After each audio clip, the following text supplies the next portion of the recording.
And here with me is Simon Dixon, founder and CEO of Bnktothefuture, a very prolific speaker and a guest of Blockshow Asia here.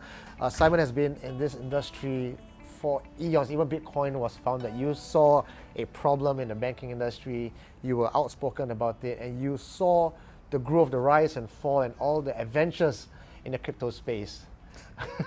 Well, Simon, thank you for coming on the show and sharing all these insights with us. Thanks for having me. Yeah. So, well, first of all, I want to find out a bit more of what you thought back in 2006 when you said you saw a problem with the banking industry. What was it that you saw? So in 2006, I left investment banking. I did about 3 years where I was a trader, market maker for 2 years, and I was doing IPOs, taking companies public.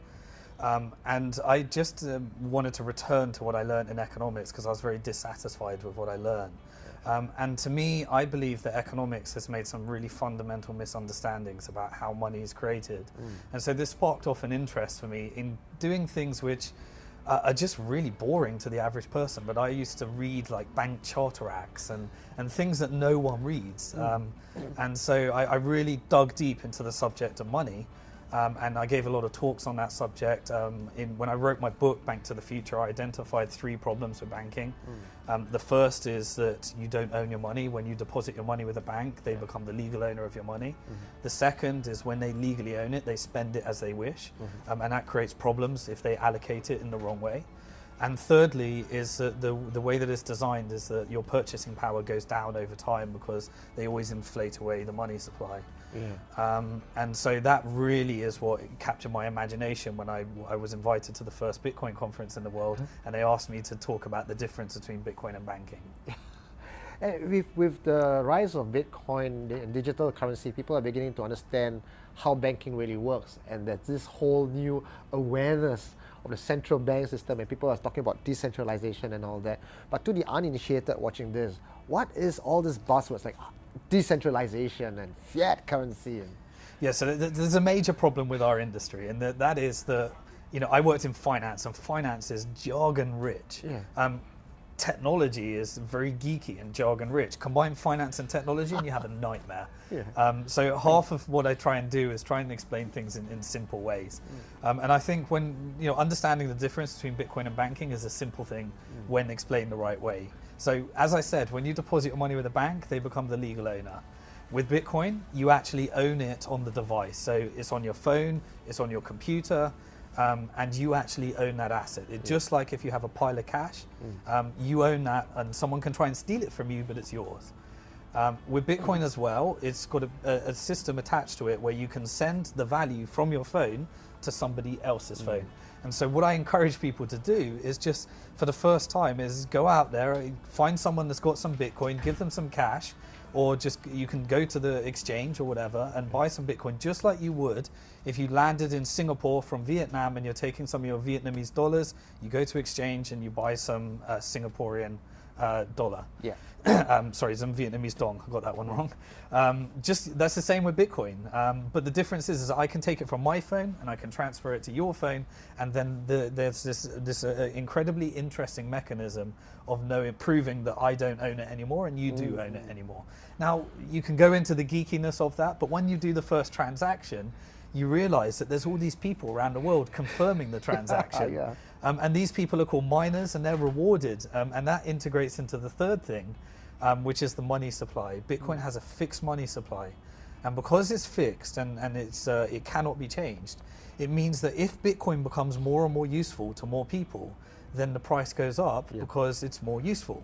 With normal currency, they want to keep that value stable, or and they have to do lots of things to try and keep it stable. And governments get it wrong because it's subject to economics and people's belief about how to keep that currency stable.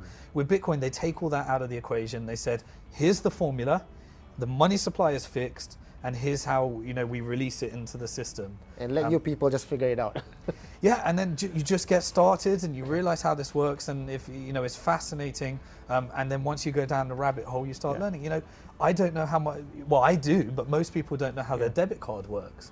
You spend with the debit card, you use it, and some people might be geeky enough to try and find out how it works. But that's the thing with Bitcoin, is they're starting by trying to find how it works. You don't know how your iPhone works. You don't know how your car works. You just use it. Okay. So get started using it, and then you really start to learn how it works. And Bank to the Future is a platform for investors to come aboard to sort of ride on the projects that you are investing in, and there have been some awesome, great, well-known, successful projects that you have been banking on. So you're in the space of investment. What is your take on the current investment climate of retail investments, like people coming in, or even newbies who invest in white papers and ICO projects? It is very problematic. So one thing that came from that is, Bitcoin was created, and then there's now thousands of cryptocurrencies and tokens, and anyone can do, innovation without getting much permission. And what that does is that attracts lots of scammers, lots of people trying to get your Bitcoins. But also it's created some of the most, I think, game-changing technologies out there. Yeah. So the challenge is that we're moving where these two worlds are colliding: the very controlled, regulated world versus the completely open, decentralized, and all the problems and benefits that come from that. Yeah. And so it's kind of buyer beware. It's you got to do your own research, and that does cause problems. But at the same time, I think it's created new models and new investment opportunities that just didn't exist before. And we've kind of, what the talk that I'll be giving at this conference is about the 5 investment waves. The first was Bitcoin, the second was altcoins, then there was equity in companies, and then you had tokens that came from mainly Ethereum. And then you had splits, where just by owning Bitcoin, someone creates a new coin and you get some free money, which is really incredible and strange for people to understand. But there's a lot of benefits to holding that. Cool. And one final question we want to find out, as an expert on investment, what are the things you're looking out for in some of these projects before you actually bank on them? I'm looking for a credible, reputable team that have put their name to this project, that have been around the block, to say, in the blockchain sector, pardon the pun. They know the problems, and they've managed to take their reputation and put their credibility to the product. So the advisors, the team, I like to see a product that's already existing, that's already working. They already have customers, and now they're looking to take some new decentralized approach or something like that. Now, I'm not saying that there aren't going to be game-changing ideas that are going to come, but there'll be 1 in 100 of those, and it's going to be hard to pick them. Well, we'll just have to follow Bank to the Future and see what you guys are betting on, and then we'll follow, right? Well, thank you so much for the time, Simon. Okay, thank you. All the best. Thank you.